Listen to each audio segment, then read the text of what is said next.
Hello students, 10th online classes में आपका स्वागत करता हूँ। श्वसन तंत्र चल रहा था। श्वसन तंत्र पूरा हो चुका था अपना। आज टॉपिक है श्वसन की क्रियाविधि। क्या है टॉपिक? श्वसन की क्रियाविधि। तो देखो क्या होता है। फुफ्फुसीय फुफ्फुसीय जो अपना संचालन होता है, फुफ्फुसीय वायु संचालन में अपन क्या करते हैं, जो वायु होती है उसको फेफड़ों के अंदर ले लेते हैं वायुमंडल से, और जो अंदर की जो अशुद्ध वायु होती है उसको बाहर निकाल देते हैं। ये सब क्या होता है, ये सब क्यों हो रहा है? वायु दाब प्रवणता या ऋणात्मक वायु प्रवणता के कारण होता है। ठीक है। अब क्या होता है, वायु क्या होती है, फेफड़ों में जाती है और फेफड़ों से कहाँ चली जाती है? वायु में चली जाती है। इसका कारण है, इसमें दो चीज काम करती है। एक तो वायु दाब प्रवणता, ऋणात्मक वायु दाब प्रवणता। दूसरा होता है डायफ्राम की पेशियां है, डायफ्राम। डायफ्राम क्या करता है? ये भी वायु को फेफड़ों में और बाहर निकालने का कार्य करता है। तो इस तरह श्वसन की क्रियाविधि होती है। देखते हैं फुफ्फुसीय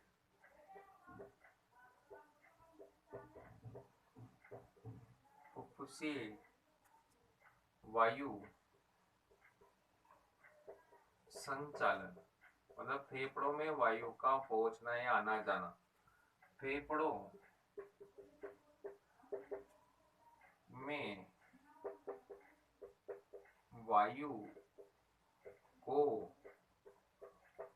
अंदर लेने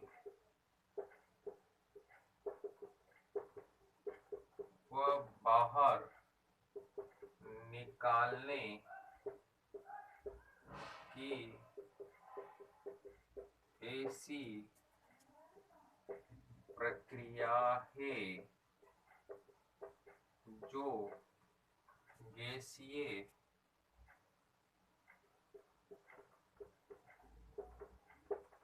विनिमय को आसान बनाती है। तो देख लो, फेफड़ों फुफ्फुसी वायु संचालन मतलब फेफड़ों में वायु का आना और जाना एक ऐसी प्रक्रिया है। फेफड़ों में वायु को फुफ्फुसी वायु संचालन क्या है? फेफड़ों में वायु को अंदर लेना और बाहर निकालना एक ऐसी प्रक्रिया जिसमें क्या होता है, गैसीय विनिमय आसानी से हो जाता है। अब गैसीय विनिमय क्या होता है? अंदर फेफड़ों के अंदर वायु का जाना और बाहर निकलना।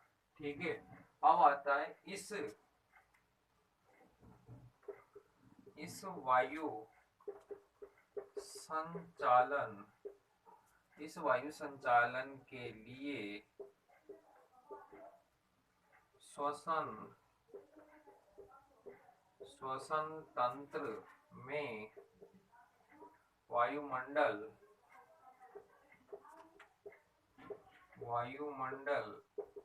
एवं कूपिकाओं कूपिकाएं बता दें, कूपिकाओं के मध्य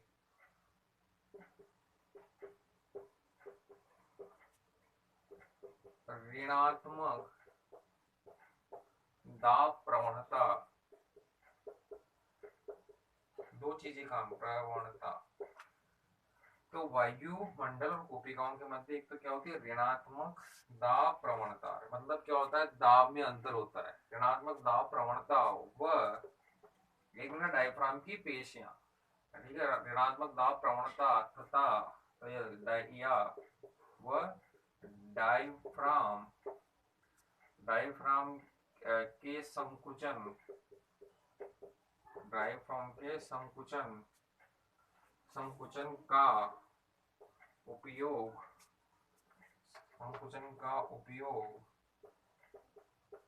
किया जाता है। किसका उपयोग किया जाता है भी?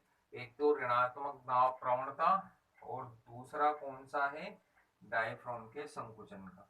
यही क्या करती है, फुफ्फुसीय वायु संचालन का कार्य करती है। और फुफ्फुसीय वायु संचालन में क्या होता है, फेफड़ों के अंदर वायु को लिया जाता है और बाहर निकाला जाता है। जिससे क्या होता है, गैस विनिमय आसान होता है।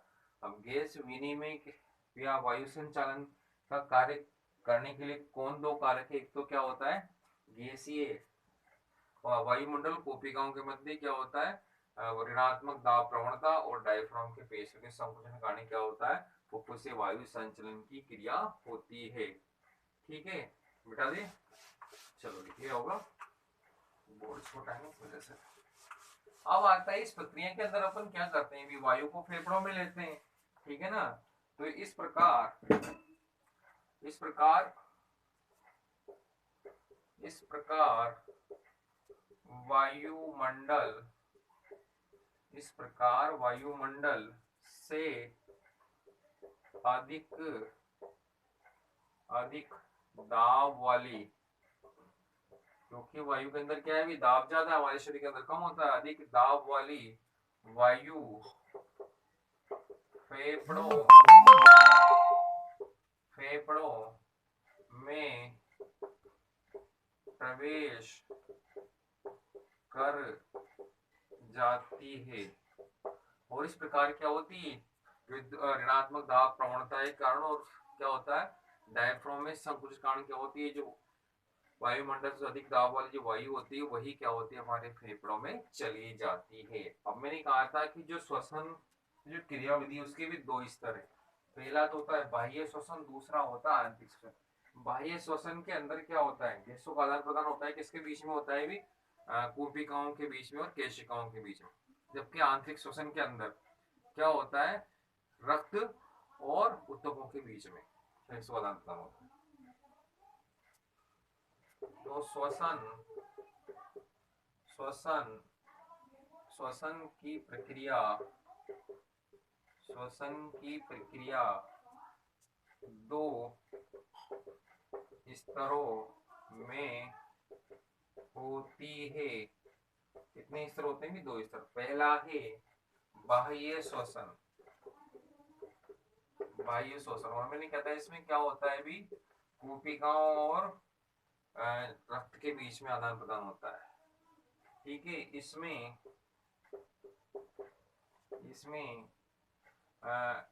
गैसों का आदान प्रदान तो फिर दोनों में होता है। इसमें गैसों का आदान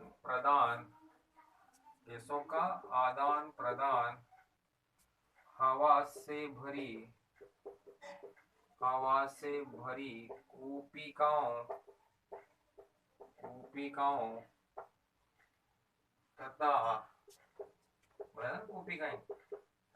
कोशिकाओं तथा केशिकाओं में प्रवाहित, केशिकाओं में क्या रहेगा भी, केशिकाओं में प्रवाहित रक्त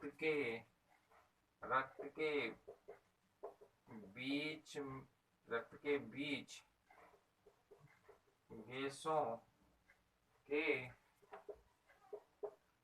के आंशिक दाब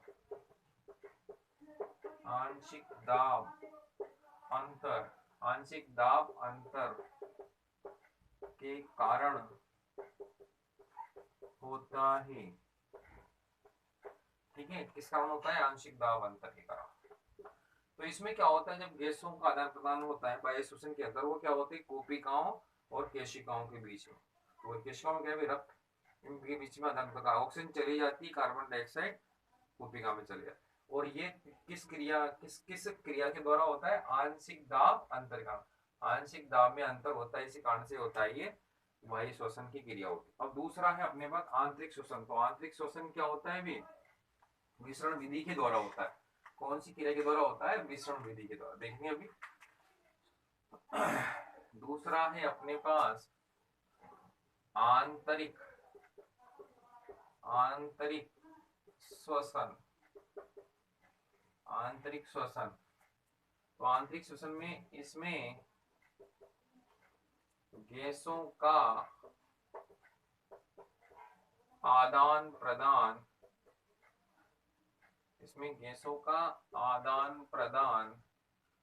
क्या होता है, आदान प्रदान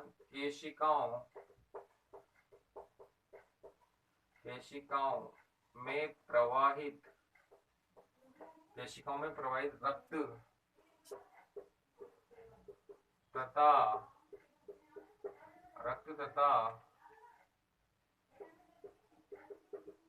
ऊतकों ऊतकों के मध्य ऊतकों के मध्य विसरण कौन सी विधि द्वारा? विसरण के द्वारा होता है। तो देख लो इसमें क्या होता है, जो आंतरिक श्वसन में क्या होता है, गैसों का जो आदान होता है वो क्या होता है, केशिकाओं और ऊतकों के बीच में शरीर में चली जाती है ये गैसें और वहां से आती है जाती है। तो क्या होता है, केशिकाओं और किसके बीच में हो रही है, केशिकाओं और इसके बीच में ऊतकों के बीच में। ठीक है। और दूसरा कौन सी विधि के द्वारा होता है, विसरण विधि के द्वारा। किस कौन सी विधि के द्वारा? मिश्रण। जबकि ये कौन सी विधि के द्वारा होता है, आंशिक दाब अंतर के कारण। और ये किसके बीच में, मतलब कोशिकाओं और केशिकाओं के बीच में। ये होता है केशिकाओं और ऊतकों के बीच में। ये हो गई हमारी क्या भी, श्वसन की क्रियाविधि। इस तरह से अपना ये जो श्वसन तंत्र है वो खत्म हो जाता है। तो अपन ने दो तंत्र पढ़ लिए, पाचन तंत्र और श्वसन तंत्र। तो पहले टेस्ट में पाचन तंत्र आएगा, दूसरे टेस्ट में कौन आएगा भी, अब पाचन तंत्र भी आएगा। ठीक है। और दूसरे टेस्ट में आएगा पाचन तंत्र और श्वसन तंत्र, पूरा आएगा। ठीक है। अब आज पढ़ते हैं अपन, अपना टॉपिक है अगला रक्त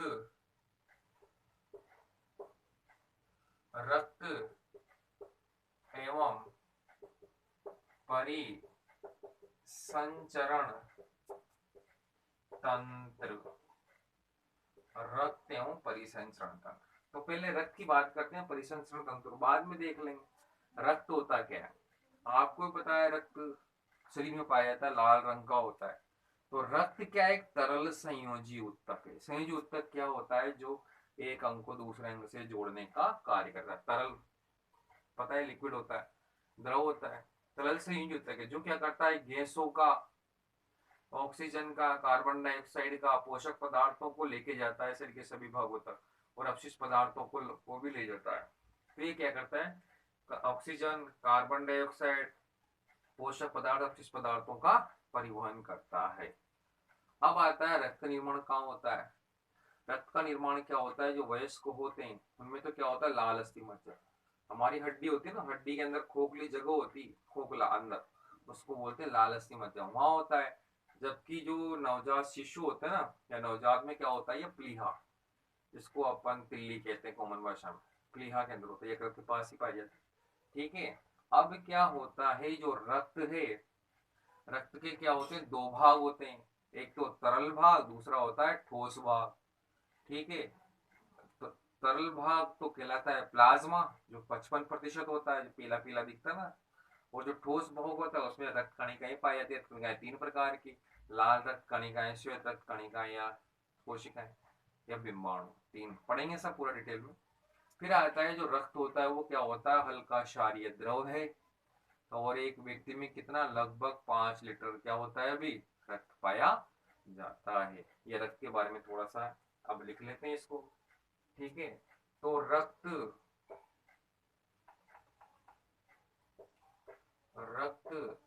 एक तरल संयोजी ऊतक है। पहली बात कि रक्त क्या है, तरल संयोजी ऊतक है। जो इसका कार्य क्या है, जो पोषक पदार्थों कोमा ऑक्सीजन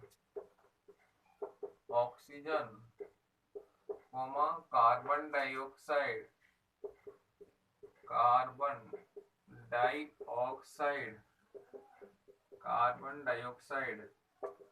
एवं अपशिष्ट पदार्थों का परिवहन करता है। परिवहन मतलब ले जाने का कार्य करता, नहीं करता, करता है। ठीक है। अब आता है यह हल्का, थोड़ा सा हल्का क्षारीय। अब पीएच होती है इसकी 7.4, पढ़ेंगे क्या है पीएच, आपके चैप्टर है। यह हल्का क्षारीय तरल है।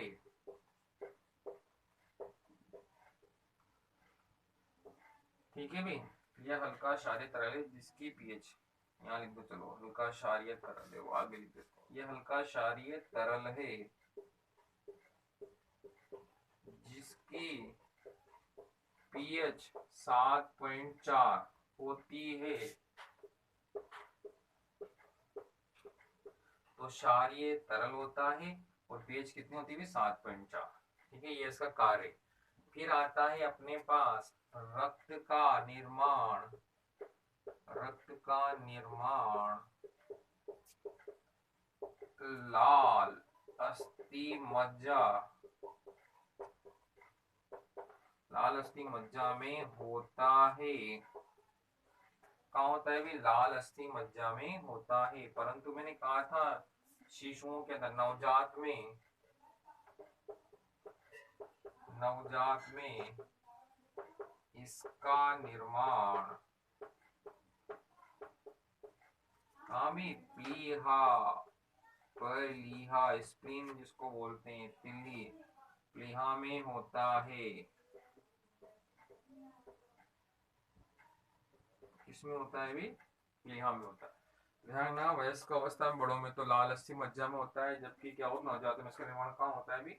प्लीहा में होता है। मिटा दें, लिख लिया होगा, लिख लो।